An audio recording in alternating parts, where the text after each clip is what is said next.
Students, math के इस channel पर आपका स्वागत है। अगर आप मैथ को बड़े ही आसान शब्दों में सीखना चाहते हैं तो हमारे चैनल पर बने रहें और चैनल को ज़रूर सब्सक्राइब करें। और आज की इस वीडियो में हम 10th क्लास की मैथ की एक्सरसाइज 4.1 के जो सेकंड क्वेश्चन है उसके चारों पार्ट्स को सोल्व करेंगे, जिसमें हमें कोई सिचुएशन दी होगी और हमें उससे क्वाड्रेटिक इक्वेशन को बनाना है। तो जो हमारी एक्सरसाइज फर्स्ट है उसमें सिर्फ हमें क्वाड्रेटिक इक्वेशन को बनाना है। तो सोल्व करने की मेथड है वो हमारी फर्दर एक्सरसाइज में आएंगे, जिसे हम आगे की वीडियोज़ में देखेंगे। तो चैनल पर ज़रूर बने रहें ताकि आप आसानी से इन सभी कंसेप्ट को समझ सकें। इस वीडियो को आखिरी तक देखें और इसके बाद आपको क्वाड्रेटिक इक्वेशन कैसे बनानी है किसी सिचुएशन से बिल्कुल आसानी से क्लियर हो जाएगा। चलिए स्टार्ट करते हैं। जो पहला क्वेश्चन है उसकी स्टेटमेंट आपकी स्क्रीन पर दी हुई है, जिसमें कहा है कि जो area of rectangular plot is 528 metre square. तो कोई हमारे पास रेक्टेंगुलर प्लॉट है जिसका एरिया हमारे पास 528 मीटर स्क्वायर है। तो उसने बोला है साथ में कि जो हमारे प्लॉट की लेंथ है वो 1 मीटर ज़्यादा है किससे, उसकी ब्रेथ के 2 गुने से। जैसे कि यहाँ पे लिखा हुआ है the length of the plot in metre is 1 more than 2 times the breadth. अगर हमें लेंथ और ब्रेथ निकालनी हो तो उसके लिए जो क्वाड्रेटिक इक्वेशन होगी वो हमें बनानी है। तो सबसे पहले हम मान लेंगे कि जो हमारे प्लॉट की ब्रेथ है वो हम मान लिया कि x मीटर्स। पहली स्टेटमेंट में हमें यही किया कि let the breadth of plot is x metres. इसके बाद क्योंकि उसने क्वेश्चन में बोला है कि जो लेंथ है वो ब्रेथ के 2 गुने से भी एक ज़्यादा है, तो ब्रेथ हमने x मान दी है, उसका 2 गुना कर देंगे तो 2x हो जाएगा। उसमें एक ऐड कर देंगे तो हमारे पास आएगा 2x+1, यानी कि जो हमारी लेंथ हो जाएगी 2x+1 मीटर। अब हमें पता है कि जो एरिया का फॉर्मूला होता है वो होता है लेंथ इंटू ब्रेथ। तो हमारी यहाँ पे जो ब्रेथ है वो x है और लेंथ है 2x+1। तो दोनों को मल्टीप्लाई कर देंगे यहाँ पे x इंटू 2x+1, वो एरिया के बराबर होगी। और एरिया जो हमें वो क्वेश्चन में दिया हुआ है 528 मीटर स्क्वायर, तो वो यहाँ पे हम लिख देंगे। फिर इसके बाद जो हमारी ये इक्वेशन है इसे हम मल्टीप्लाई कर लेंगे दोनों ब्रैकेट्स को। तो जब हम x की मल्टीप्लिकेशन करेंगे 2x के साथ तो हमारे पास आ जाएगा 2x का स्क्वायर, क्योंकि x की एक पावर बढ़ जाएगी मल्टीप्लाई होने पे। और जब हम x की मल्टीप्लिकेशन करेंगे 1 के साथ तो हमारे पास आ जाएगा x। तो इक्वेशन चेंज हो जाएगी हमारी 2x² + x = 528। इसके बाद हम सभी टर्म्स को एक साइड पे ले आएंगे। 528 इस साइड प्लस का है तो यहाँ हमारे इस साइड आके माइनस हो जाएगा, तो हमारी फाइनल इक्वेशन जो आएगी वो आएगी 2x² + x - 528 = 0। तो इस तरह से हम इक्वेशन को बना सकते हैं। और इस तरह के क्वेश्चन को सोल्व करना बहुत ही आसान होता है, लेकिन बस आपको जो स्टेटमेंट है उसको बड़े ध्यान से पढ़ना होता है। तो जब भी आप क्वेश्चन को पढ़ें तो स्टेटमेंट को अच्छे से पढ़ने की आदत डाल लें। चलिए अब इस क्वेश्चन के ही नेक्स्ट पार्ट को सोल्व करते हैं। जो इसी क्वेश्चन सेकंड क्वेश्चन का जो सेकंड पार्ट है उसकी स्टेटमेंट आपकी स्क्रीन पर इस टाइम दिख रही है। और उसमें दिया हुआ है कि the product of two consecutive wait a minute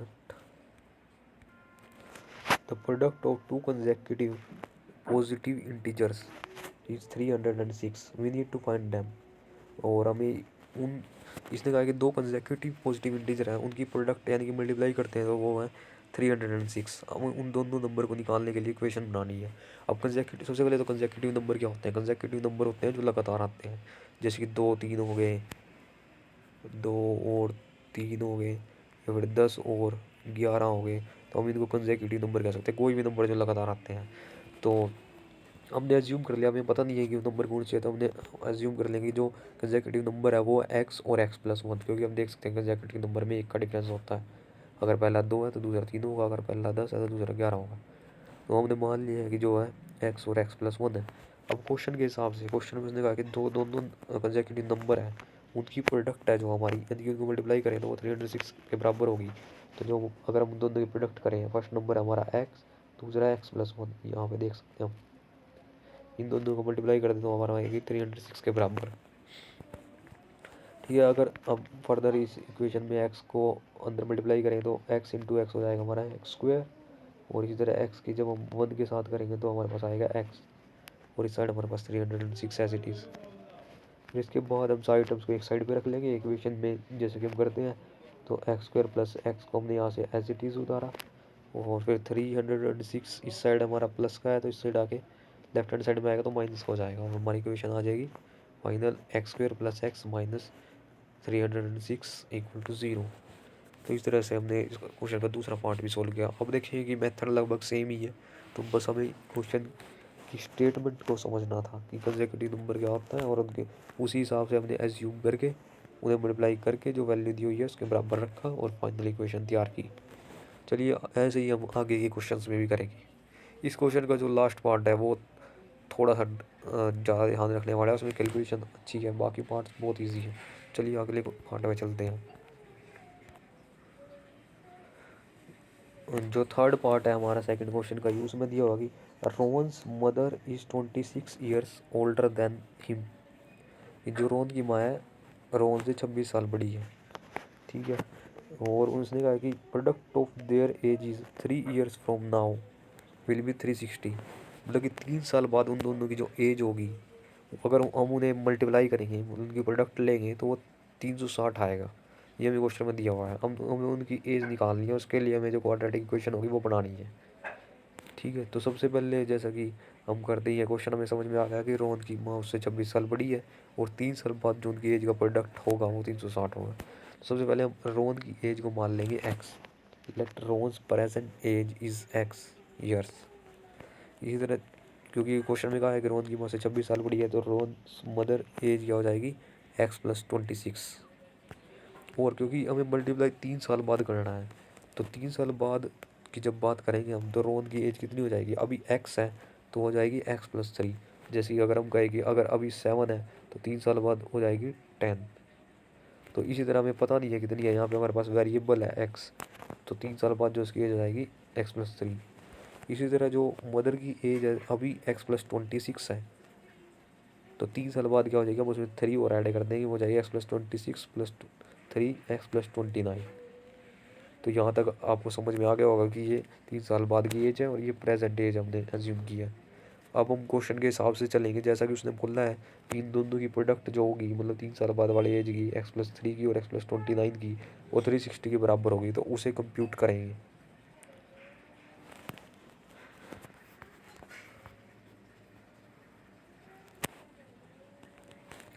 अब जो क्वेश्चन के हिसाब से अगर हम रखेंगे यहाँ पे कि 3 साल बाद की एज का जो प्रोडक्ट है वो 360 है, तो यहाँ पे 3 साल बाद जो रोहन की एज है वो एक्स प्लस 3 है, जैसे कि मैंने ऊपर देखा है, और रोहन की माँ की जो एज है वो एक्स प्लस 29।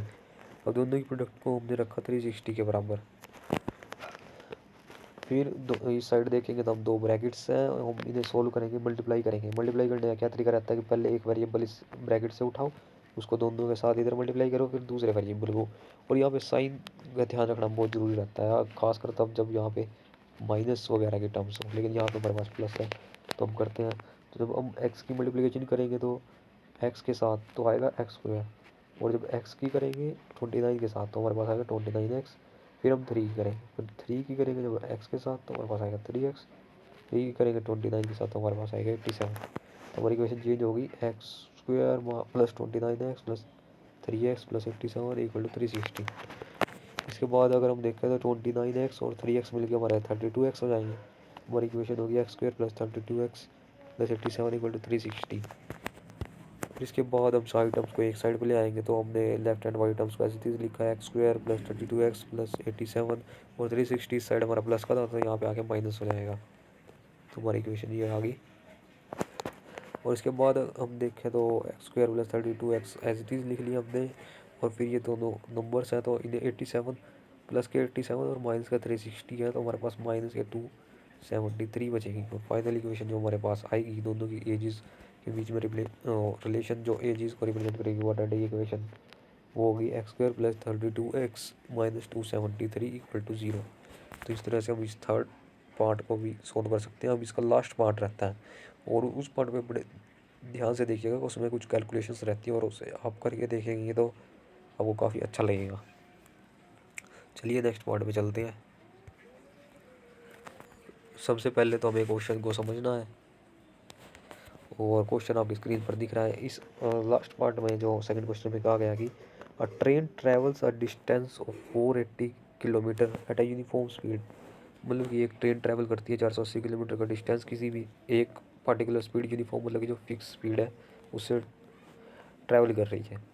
और अगर हम उसकी स्पीड को 8 किलोमीटर कम कर दें, तो speed had been 8 kilometre less, then it would have taken 3 hours more to cover the distance.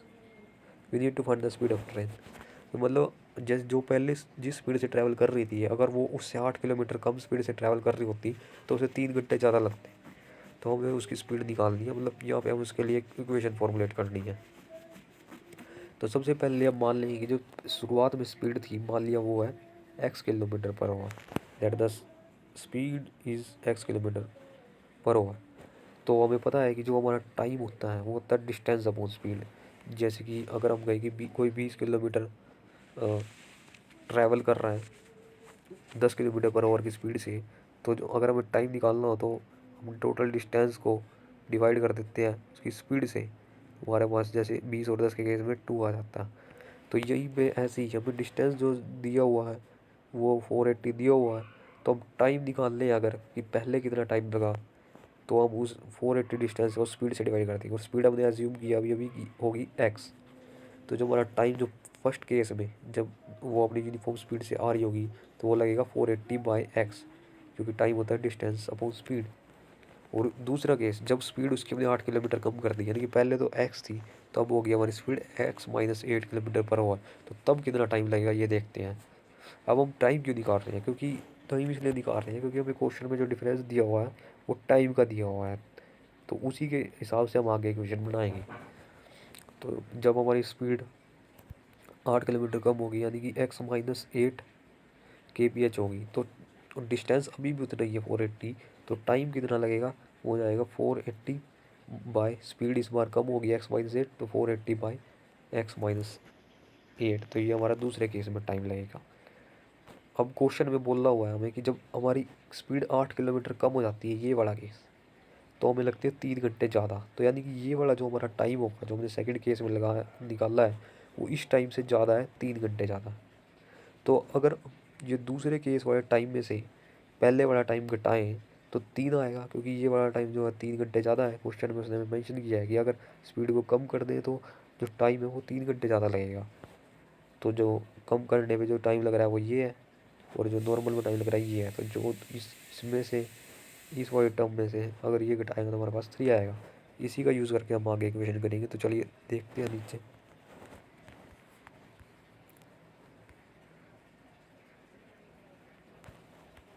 जो मैंने आपको ऊपर कहा था कि जो टाइम का डिफरेंस है वो 3 है, तो ये तो टाइम है जो स्पीड कम करके लग रहा है 480/x-8, और ये है जो नॉर्मल स्पीड से पहले वाले से लग रहा है। और अगर स्पीड कम करके टाइम ज़्यादा लग रहा था तो उसमें से अगर हम पहले वाले को घटाएंगे हमारे पास 3 है। ये क्वेश्चन में दिया हुआ है, ठीक है। इसके बाद हमने क्या किया कि ऊपर दोनों टर्म्स में 480 है, तो हमने बार कॉमन ले लिया। तो यहाँ पे हमारे पास आएगा 1/x-8 और 1/x इक्वल टू 3। यहाँ पे देखिए, यहाँ पे हमें एलसीएम लेना पड़ेगा दोनों को। और यहाँ पे कैलकुलेशन मिस्टेक अक्सर बच्चों से होती है जिनके बेसिक स्ट्रॉन्ग नहीं है, लेकिन यहाँ पे नहीं घबराने वाली कोई बात नहीं है। ये बिल्कुल सिंपल कैलकुलेशन होती है, अगर आप इसे देखोगे तो बड़ी आसानी से सॉल्व हो जाएगी। देखिए यहाँ पे हम दोनों टर्म्स का एलसीएम लेना है, 1/x-8, 1/x। अब कोई भी दो नंबर मान लिया कि आप इसे नंबर के टर्म में समझिए कि अगर आपको ऐसा करना होता 1/2 या माइनस या प्लस जो भी लगा लीजिए, माइनस लगा लीजिए 1/3। तो अगर दोनों में कुछ कॉमन ना हो तो आप उसका एलसीएम कैसे लेते थे, ऐसे 6 लिख देते थे। और फिर ऊपर कैसे लिखते थे कि जो 6 को यहाँ से डिवाइड करके 2 से जो आया ऊपर वाले से मल्टीप्लाई कर देते थे। जैसे यहाँ पे 3 आएगा तो 3 को जब 1 से करेंगे तो 3 आ जाएगा। और ऐसे ही यहाँ पर 3 से जब 2 इससे डिवाइड करेंगे तो 2 आएगा, और 2 को ऊपर मल्टीप्लाई करेंगे तो -2। तो इस तरीके से हम सोल्व करते थे। सेम तरीका यहाँ पे लगने वाला है, बस यहाँ पे हमारे पास नंबर की जगह x-8 और x है। तो जो नीचे एलसीएम आएगा वो आएगा हमारा x इंटू x-8, जैसे हमने यहाँ पे 2 × 3 किया था सेम। और फिर ऊपर मल्टीप्लाई करने के लिए हम क्या करते थे, पहले जो इसके नीचे है उसको इससे डिवाइड कर देते थे। जैसे यहाँ पे x इंटू x-8 है, तो जब उसे x-8 से डिवाइड करेंगे तो हमारे पास सिंपल x बचेगा, और उसके ऊपर जो है मल्टीप्लाई कर देंगे। तो ऊपर तो 1 ही है, तो एज इट इज़ x लिख दिया हमने। और इसी तरह इस साइड से जब हम x से करेंगे तो हमारे पास x-8 बचेगा, और ऊपर मल्टीप्लाई करेंगे तो हमारे पास 1 से करेंगे तो x-8 आ जाएगा यहाँ पे। जैसा कि हमने यहाँ भी किया था कि 6 आया था तो 6 को हम पहले 2 से डिवाइड करते थे, जो ऊपर आता था फिर उससे मल्टीप्लाई करते थे। सेम काम यहाँ पे किया है, इसे आप ध्यान से समझें, ये इंपॉर्टेंट स्टेप है। फिर इसके बाद हमने क्या किया, ये देखिए ये यहाँ पे जो हमारा अपोन में एक्स माइनस एट है सॉरी, तो ये यहाँ पे डिवाइड में है तो उस साइड जाके मल्टीप्लाई में हो जाएगा। यहाँ पे 3 पहले था तो X into X minus eight, ये जो डिवाइड में था ये हम राइट हैंड साइड में ले गए और मल्टीप्लाई में चला गया। और बाकी जो ऊपर वाली टर्म्स हैं ये वाली हमने एज इट इज़ रखी हैं। 480 इंटू एक्स, अभी यहाँ पे ध्यान देने वाली बात है, देखिए यहाँ पे बाहर माइनस का साइन है यहाँ पे, और अंदर टर्म है एक्स माइनस एट। तो जब बाहर माइनस का साइन होता है तो अंदर के साइन चेंज हो जाते हैं। जैसे कि ये माइनस इंटू में एक्स करेंगे तो माइनस एक्स आएगा, और जब माइनस बाहर लगाया और अंदर माइनस एट है तो वो प्लस का एट हो जाता है। तो ये बेसिक कैलकुलेशन का रूल है जो आपको छोटी क्लासेस में भी पढ़ाए गए होंगे, लेकिन अक्सर बच्चे यही गलतियाँ करते हैं और उन्हें यही चीज़ समझ नहीं आती कि कहाँ पे प्लस आया और कहाँ पे माइनस। लेकिन अगर आप थोड़ा सा ध्यान देने की कोशिश करेंगे तो बड़ी आसानी से क्लियर हो जाएगा कि माइनस का जब एक्स ब्रैकेट खुलेगी तो ये हमारे पास एक्स माइनस हो जाएगा, और ये माइनस का तो प्लस हो जाएगा, साइन चेंज हो। और इसके बाद हम देखें तो एक्स से हमारा एक्स कैंसिल हो जाएगा क्योंकि ये प्लस का एक्स और ये माइनस का। और जब 480 की मल्टीप्लिकेशन हम 8 के साथ करेंगे तो हमारे पास आएगा 3840। और इस साइड जब हम 3x को मल्टीप्लाई करेंगे एक्स से तो हमारे पास आएगा 3x स्क्वेयर। और जब 3x को मल्टीप्लाई करेंगे माइनस के 8 से, साइन को ध्यान रखें यहीं पे गलती होती है और सारा कुछ गड़बड़ हो जाता है। साइन बहुत इंपॉर्टेंट है मैथ में। 3x की -8 से करेंगे तो आएगा -24। फिर जैसा कि हम करते हैं कि सारी टर्म्स को एक साइड रख लेते हैं, यहाँ पे हमारे पास एक्स स्क्वायर वाली टर्म इस साइड है तो हम क्या करेंगे कि जो नंबर है हमारे पास उसको भी राइट हैंड साइड में ले जाएंगे। तो हमने पहले राइट हैंड साइड को एज इट इज लिख लिया 3x स्क्वायर -24x सीधा करके।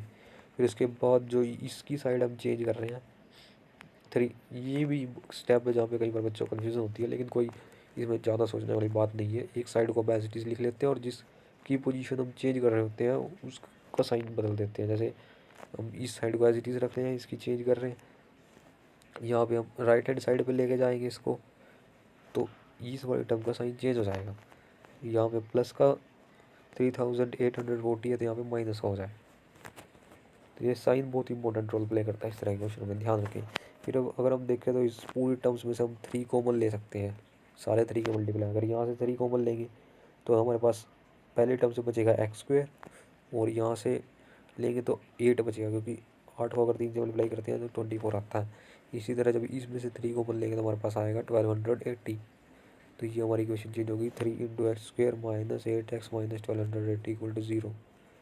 और अब फाइनली जब 3 है इस साइड आके 0 के उस साइड चला जाएगा, ये हम बोल देते हैं कि 0 से जाके इस साइड कैंसिल हो जाएगा, लेकिन इसका मेन मीनिंग ये होता है कि जो दो नंबर की प्रोडक्ट तभी 0 हो सकती है जब उनमें से कोई एक 0।